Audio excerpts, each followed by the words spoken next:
Hello friends, मैं सीमा गुप्ता आज आप सभी के बीच समीक्षा अधिकारी सहायक समीक्षा अधिकारी प्रथम प्रश्न पत्र अर्थात सामान्य अध्ययन के अंतर्गत इतिहास में पूछी जाने वाले प्रश्नों को कैसे सही करें, किस प्रकार से तैयारी करें, अध्ययन सामग्री कौन सी हो और किस प्रकार से अध्ययन की रणनीति बनाई जाए, क्या हो टाइम टेबल, इन सभी पक्षों पे आज आप सभी के बीच यह डिस्कस करने वाली हूँ इस उद्देश्य के साथ कि यदि आप इन समस्त रणनीति को आप अपनाते हैं तो अवश्य ही फ्रेंड्स आप सभी सफल होते हैं। तो फ्रेंड्स आइए जानते हैं व्यवहार के माध्यम से, प्रैक्टिकल के माध्यम से अपने इस सब्जेक्ट की भरपूर तैयारी और अधिकतम प्रश्नों को सही करने की रणनीति।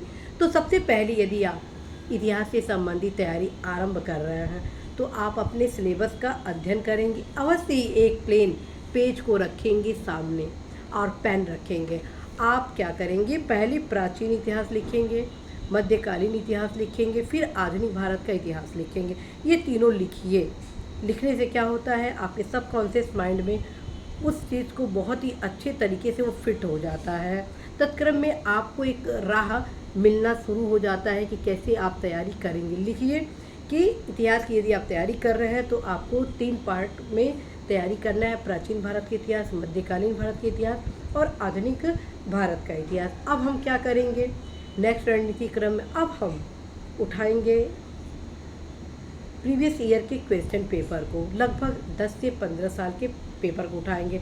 इन 10-15 साल के पेपर में कौन कौन सा पेपर होगा, मात्र समीक्षा अधिकारी, सहायक समीक्षा अधिकारी, प्रारंभिक और मुख्य परीक्षा के सामान्य अध्ययन के हिस्ट्री वाले पोर्शन से आए क्वेश्चन को ही नहीं, बल्कि आईएएस में किस प्रकार के क्वेश्चन इस सब्जेक्ट से पूछे गए हैं, यूपी पीसीएस में किस प्रकार के क्वेश्चन इस सब्जेक्ट से पूछे गए हैं, as well as other state के जैसे उत्तराखंड हुआ, हिमाचल प्रदेश हुआ, राजस्थान हुआ, बिहार हुआ, झारखंड हुआ, छत्तीसगढ़ हुआ, इन सभी स्टेट में हिस्ट्री से रिलेटेड किस प्रकार के क्वेश्चन पूछे गए हैं। अब हम इसका विश्लेषण करेंगे। जब हम विश्लेषण करते हैं तो हम अवगत हो जाते हैं कि हिस्ट्री का जो मैक्सिमम क्वेश्चन होता है उसके पैटर्न में थोड़ा सा परिवर्तन अब आने लगा है। किस प्रकार का, मात्र हिस्ट्री में फैक्ट बेस ही क्वेश्चन पूछे नहीं जा रहे हैं, बल्कि फैक्ट को इस रूप से परोसा जा रहा है प्रश्नों के रूप में कि वो ऐसा प्रतीत होता है कि वो विश्लेषणात्मक है।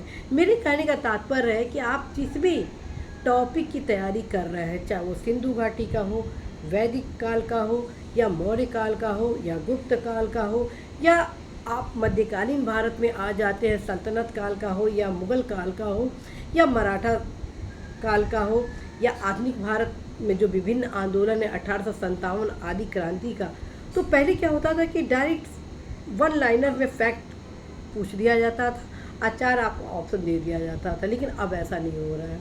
उसका कारण हिस्ट्री के जो कथन कारण के जो क्वेश्चन होते हैं वो फैक्ट बेस के आधार पे होते हैं, लेकिन जब आप उस पूरे चैप्टर को पढ़ लिए रहते हैं ढंग से, तब कहीं कॉन्सेप्ट आपका क्लियर होता है। उस कॉन्सेप्ट के एक की पॉइंट को कारण के रूप में पूछ दिया जाता है। यदि कथन फैक्ट से संबंधित है तो कारण आपका उससे विश्लेषणात्मक रूप से पुष्टिकरण के क्रम में पूछा जाता है। जब आपका कॉन्सेप्ट क्लियर रहता है तब कहीं इस प्रकार के कथन कारण वाले क्वेश्चन आप सॉल्व करते हैं। इसी प्रकार के जो मिलान वाले क्वेश्चन होते हैं उसमें 2-3 तो फैक्ट बेस के क्वेश्चन पूछ दिए जाते हैं, लेकिन अन्य जो क्वेश्चन घुमाकर पूछा जा रहा है वो कॉन्सेप्ट बेस के आधार पर नए नए क्वेश्चन को इराइज किया जा रहा है। तत्क्रम में आप देखेंगे कि तमाम नए क्वेश्चन भी इन सारे सब्जेक्ट से आपके एग्ज़ाम में पूछे जा रहे हैं। फ्रेंड्स, आप सभी को बताना है कि आप हमेशा तैयारी ऑथेंटिक बेस के आधार पे ही करें। देखिए कि किस क्वेश्चन का क्या पैटर्न है, किस प्रकार से क्वेश्चन के पैटर्न लगातार बदल रहे हैं। जब इन सभी चीज़ों को आप अपने दिमाग में रखे रहते हैं तब कहीं आप एक सही क्वेश्चन करने की दिशा में अग्रसित होते हैं। बहुत ज़्यादा कॉन्फिडेंट बिल्कुल ना होइएगा, क्योंकि कंपटीशन बहुत टफ है। और जब आपके भीतर ये रहता है कि हाँ कि मैं परिश्रम करूंगा, तब उस हिसाब से आप सीरियस होकर तैयारी करते हैं। बहुत सारे ऐसे युवा हैं जिनका ये कहना है कि नहीं हिस्ट्री तो मेरा ऑप्शनल सब्जेक्ट है, और जिसके क्रम में उनके द्वारा बिल्कुल उसका रिवीजन नहीं किया जाता है, और परिणाम ये होता है कि अधिकतम क्वेश्चन जो गलती करते हैं वो उस विधा के ही जो युवा होते हैं वो करते हैं, जो ऑलरेडी जिनका ऑप्शनल सब्जेक्ट होता है, मतलब कि कुल मिला के ईजी क्वेश्चन उनके द्वारा गलत कर दिया जाता है। तो ये चीज़ बिल्कुल ना रखिएगा, हर एक सब्जेक्ट पे आप विशेष फोकस अवश्य ही करेंगे। तो अब हम आते हैं नेक्स्ट रणनीति। पहली रणनीति में आप देखें कि आप तीनों पार्ट को लिख लिए, प्राचीन भारत काल का इतिहास, द्वितीय लिखे कि मध्यकालीन भारत और आधुनिक भारत, और प्लस उसके साथ ही प्रथम रणनीति के अंतर्गत विभिन्न प्रीवियस ईयर के question other state as well as UP and RO सबको मिलाकर आप जब अध्ययन किए तो देख लीजिए क्वेश्चन का क्या पैटर्न है। अब हम आते हैं नेक्स्ट पैटर्न क्या है और क्या रणनीति है, क्या है सफलता का मुख्य कारण। फ्रेंड्स, आप देखेंगे कि आर एग्ज़ाम में हिस्ट्री का मैक्सिमम क्वेश्चन अगर वेटेज देखा जाए तो वेटेज आपका आधुनिक भारत के इतिहास से बहुत ज़्यादा है।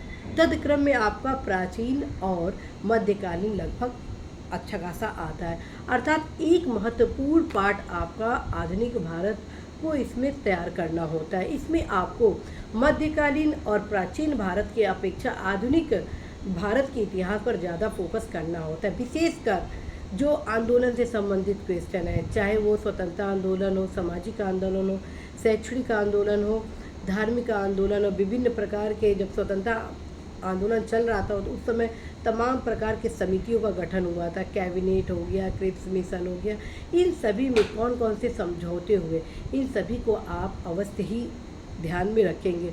आंदोलन के जो क्रम है वो तो आपको 100% जब आप पढ़ेंगे तो वो सब तैयार हो जाएगा, लेकिन महत्वपूर्ण क्या विशेषता थी, कैसे असहयोग आंदोलन सविनय अवज्ञा आंदोलन से अलग था, इन सभी पक्षों की जानकारी आपको तब मिलेगी जब आप दोनों आंदोलन को अच्छे से पढ़ेंगे।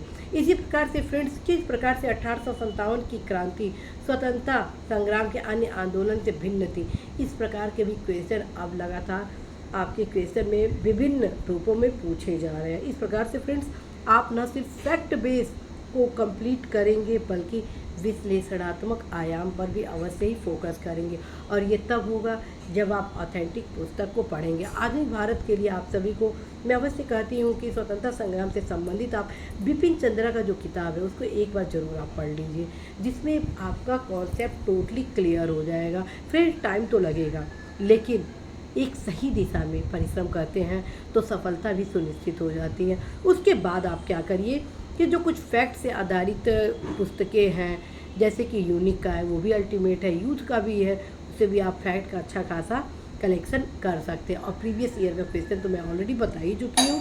तो ये सब चीज़ें कुछ ऐसी हैं जिसको यदि आप तैयार करते हैं तो इसका आपके ऊपर अच्छा इम्पैक्ट पड़ता है। फ्रेंड्स, आप सभी को ये भी बताना है कि बहुत ज़्यादा पुस्तकों को इस एग्ज़ाम में आपको पढ़ने की आवश्यकता नहीं है। उसका मुख्य कारण ये है कि बहुत ज़्यादा आप किताब पढ़ेंगे तो रिवीज़न नहीं कर पाएंगे।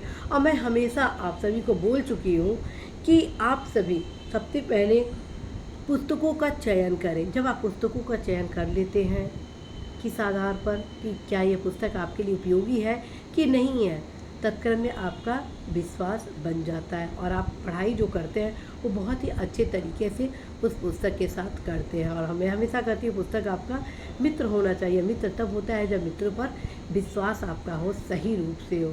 बस एक हाथ से ही ताली नहीं बजती है। जब आप उससे प्रेम करेंगे तो वो भी आपको प्रत्युत्तर के रूप में आपको हर प्रकार का आंसर देगा, जिसके क्रम में क्वेश्चन जो आपके एग्ज़ाम में पूछे जाएंगे उसका सही उत्तर आप कर पाएंगे।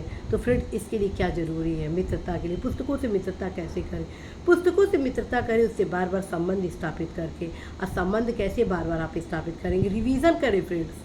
100% वो जो पुस्तक है 100% आपको रिज़ल्ट देगा ही देगा। आप सभी को फ्रेंड्स बताना है कि परिश्रम का कोई विकल्प नहीं है। जो चाहोगे बन जाओगे, जो चाहोगे बन जाओगे, मन में रखो विश्वास। जो चाहोगे बन जाओगे, मन में रखो विश्वास। तेरी ऊंची सोच से नीचा है आकाश, तेरी ऊंची सोच से नीचा है आकाश। तो फ्रेंड्स, जब आप सोचेंगे तभी तो कुछ करेंगे।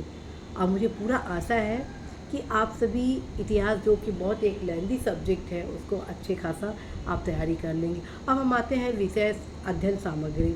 मैं ऑलरेडी आप सभी को बता चुकी हूँ, आधुनिक भारत के लिए आप सभी अवश्य ही बिपिन चंद्रा को पढ़िए ही पढ़िए। साथ ही साथ आप सभी NCERT को आप बेस बना सकते हैं। एनसीईआरटी पढ़ने का फ़ायदा ये होता है कि आपका कॉन्सेप्ट क्लियर हो जाता है, लेकिन फैक्ट भी क्वेश्चन इस एग्ज़ाम में पूछे जाते हैं। तो फैक्ट की तैयारी कैसे करें? तो फैक्ट के लिए हम सभी आप सबको यही सजेस्ट करते हैं कि आप या तो यूनिक का इतिहास पढ़ लीजिए, और नहीं तो यूथ का जो इतिहास आता है वो भी अल्टीमेट है। फ्रेंड्स, ये दोनों किताबें आपके लिए पर्याप्त है।